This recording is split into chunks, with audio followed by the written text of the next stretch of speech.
There were a fair number of women who ruled over ancient Egypt, but who are these women really, and how did they come to power and then keep it? Here's the untold truth of the women who ruled ancient Egypt. Nephthotep lived in the early dynastic period, which ran from 3150 to 2613 BCE, so information about her is scant. But there are tantalizing clues that she may have ruled on her own after her husband, the pharaoh, died. We also have strong circumstantial evidence testifying to her power. The people who uncovered her tomb many centuries later were awed by its richness and size, and her name was also included in inscriptions typically meant only for kings. Though Nephthotep remains a mysterious figure from Egypt's deep past, it's pretty clear, given how her name has survived over the centuries since her own time, that Nephthotep was a force to be reckoned with. According to Britannica, Sobekneferu was the last ruler of the 12th dynasty, stepping in to take the throne around 1760 BCE after the deaths of her father and brother left no male heirs. And she wasn't shy about being a woman in power.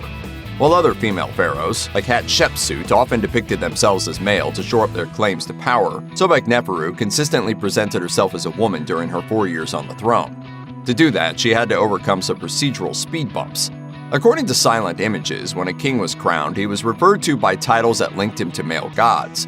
But Sobekneferu couldn't find any equivalent goddesses, meaning that she had to invent a female version of Horus for her coronation. It doesn't get much more powerful than literally creating a god. While some women ruled Egypt as regent while their sons were too young to take the throne, Imhotep I exercised her power even after her son reached adulthood and became pharaoh, and she did it with steely determination. According to the Ancient History Encyclopedia, rebels aligned with a foreign power attempted to form a rebellion and overthrow the government while Imhotep's son was out of the country on military campaign. Unfortunately for them, they underestimated Imhotep, who took command of the military and suppressed the rebellion. The lesson? Don't mess with mama. There's no mistaking the fact that Queen Tiye was a major figure in the reigns of both her husband, Amenhotep III, and her son, Akhenaten. We know this because, unlike many of the other women who ruled Egypt, Tiye's influence is well documented thanks to the Amarna letters. These were clay tablets inscribed with Akkadian cuneiform found at Akhenaten's capital. Most of the tablets are from foreign rulers north of Egypt, and they show that Tiye was a well-regarded political mover and shaker. She also shows up in a lot of paintings and statues.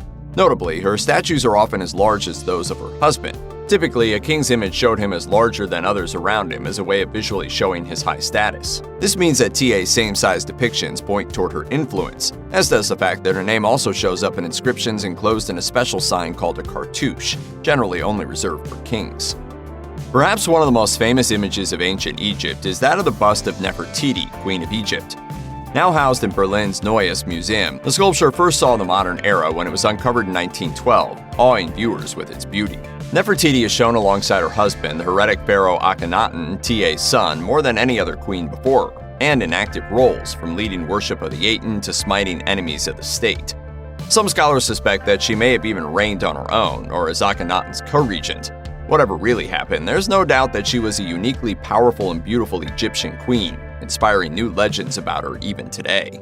Neum huit arnadmat arnas yanpu. Arsiat nafirat nafitiri. Not only is Hatshepsut's 21-year reign quite long for a pharaoh, it's also unusual for how it came about. When she was just 12, she married her half-brother, the pharaoh Thutmose II. When he died, his son by another wife became king. Thutmose III was underage, so Hatshepsut declared herself regent, and then co-ruler, and then, by some accounts, pharaoh in her own right. Donning a false beard and presenting as male, Hatshepsut greatly expanded Egypt's territory, as the surviving monuments to her greatness attest. Egyptologist James Henry Breasted called her, quote, "the first great woman in history of whom we are informed, but we nearly weren't." After her death, Thutmose III and his son attempted to completely erase her from history, destroying records and defacing statues to cover up her existence. It wasn't until the end of the 20th century that scholars finally pieced together the details of her reign. Cleopatra VII is arguably the most famous of the female pharaohs, but she was just one of several women in her immediate family who claimed the throne. While some details are still debated by scholars, in 58 BCE, Cleopatra and her father Ptolemy XII were forced to flee Egypt after he was deposed by a popular uprising.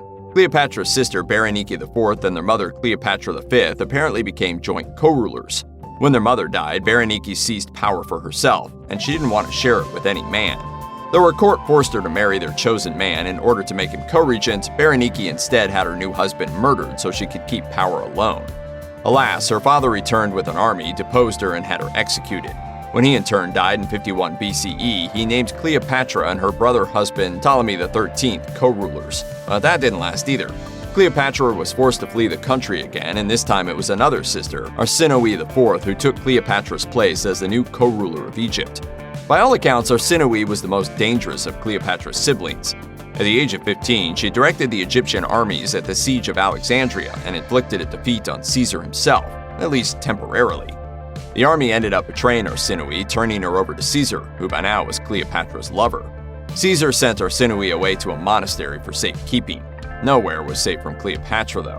Following Caesar's death, Cleopatra ruthlessly hunted down anyone who could pose a political threat to her position, having both Arsinoe and their brother Ptolemy XIV assassinated, consolidating her power as a major world figure.